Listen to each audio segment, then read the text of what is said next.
ਅਗਲੀ ਜਿਹੜੀ ਹਰਜੋਤ ਸਿੰਘ ਜੀ ਗੱਲ ਕਰਦੇ ਜਾਈਏ, ਆਪਾਂ ਈਰਾਨ ਵਾਰ ਦੇ ਉੱਤੇ ਵੀ ਗੱਲ ਕਰਦੇ ਹਾਂ। ਚਾਈਨਾ ਤੇ ਜਿਹੜੇ ਰਸ਼ੀਆ ਆ, ਉਹਨਾਂ ਦੇ ਜਿਹੜੇ ਲੀਡਰ ਆ ਸ਼ੀ ਜਿਨਪਿੰਗ ਤੇ ਪੁਤਿਨ ਆ, ਉਹਨਾਂ ਨੇ ਆਪਸ ਦੇ ਵਿੱਚ ਮੁਲਾਕਾਤ ਕੀਤੀ ਹੈਗੀ ਆ।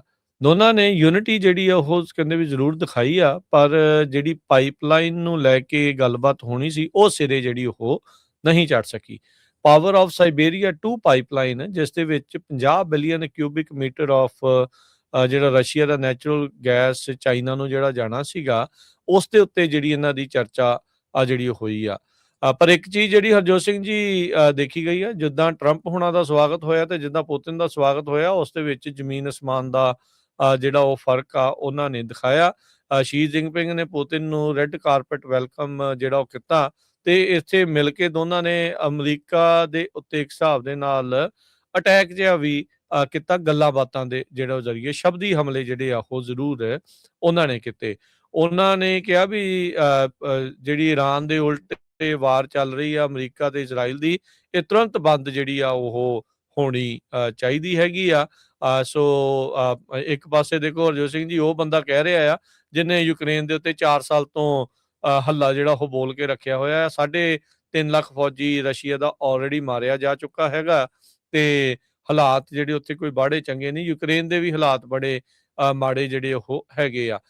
ਤੇ ਉਹਨਾਂ ਨੇ ਜਿਹੜਾ ਗੋਲਡਨ ਡੋਮ ਦਾ ਕਨਸੈਪਟ ਟਰੰਪ ਲੈ ਕੇ ਆ ਰਹੇ ਆ ਵੀ ਅਸੀਂ ਗੋਲਡਨ ਡੋਮ ਜਿਹੜਾ ਉਹ ਬਣਾਉਣਾ। ਆਇਰਨ ਡੋਮ ਤਾਂ ਵੈਸੇ ਹੁਣ ਕਾਫੀ ਫੇਲ ਹੋਇਆ। ਆਪਾਂ ਦੇਖਿਆ ਵੀ ਈਰਾਨ ਦੀਆਂ ਬਹੁਤ ਸਾਰੀਆਂ ਮਿਜ਼ਾਈਲਸ ਆ ਇਜ਼ਰਾਈਲ ਦੇ ਵਿੱਚ ਵੜਨ 'ਚ ਕਾਮਯਾਬ ਰਹੀਆਂ ਤੇ ਉਹਨੇ ਨੁਕਸਾਨ ਵੀ ਜਿਹੜਾ ਉਹ ਪਹੁੰਚਾਇਆ ਆ। ਸੋ ਗੋਲਡਨ ਡੋਮ ਦੇ ਉੱਤੇ ਵੀ ਉਹਨਾਂ ਨੇ ਅਟੈਕ ਜਿਹੜਾ ਉਹ ਕੀਤਾ।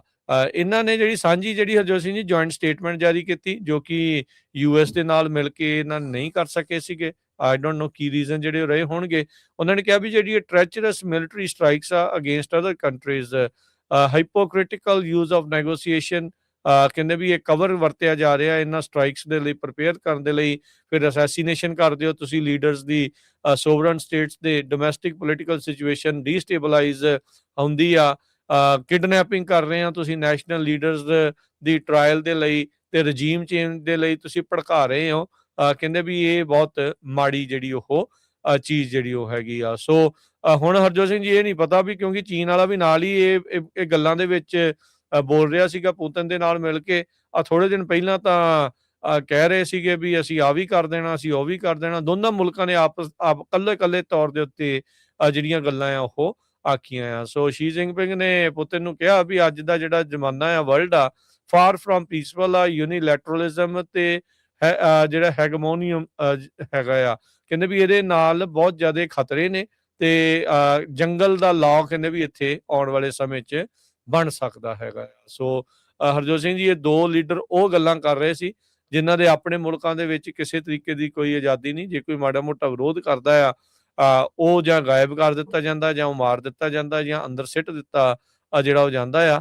ਤੇ ਉਹ ਦੁਨੀਆ ਨੂੰ ਸਬਕ ਜਿਹੜਾ ਉਹ ਸਿਖਾ ਰਹੇ ਸੀ, ਪੜ੍ਹਾ ਰਹੇ ਸੀਗੇ ਵੀ ਨਹੀਂ, ਇੱਦਾਂ ਜੀ ਬਹੁਤ ਜ਼ਿਆਦਾ ਜਿਹੜਾ ਉਹ ਖਤਰਾ ਬਣਿਆ ਪਿਆ ਹੈਗਾ। ਜੀ ਬਿਲਕੁਲ।